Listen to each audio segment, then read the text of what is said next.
in the van today, driving around in my trusty but rusty Sprinter. I love this thing.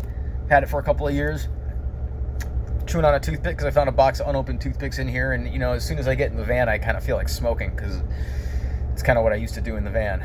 But the toothpicks are helping. So I want to talk a little about flood control. And one of my former tenants, they bought a unit last year, and I would have told them not to because it was a garden unit.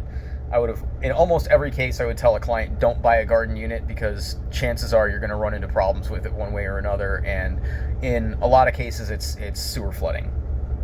That's what happened to them. So the former owner told them that they had no knowledge of water intrusion from the outside on the flood statement, which would be a big red flag to me right off the bat, because where is it going to come from outside? Is it going to come in through the window? Is it going to come in through the brick? That's not likely.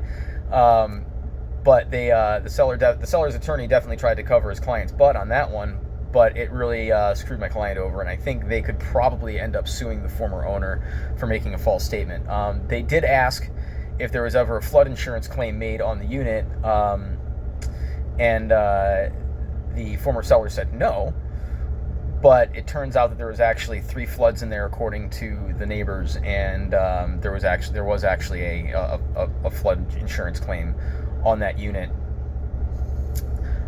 So basically, my advice is, if you're going to be buying a house with a basement, or you're buying a garden unit, which I don't suggest, definitely ask for clear disclosure of whether it ever flooded or there was water intrusion from the outside.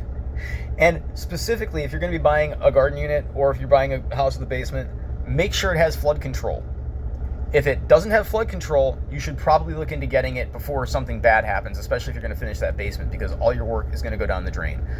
That's about it for today. I'm going to leave you to it.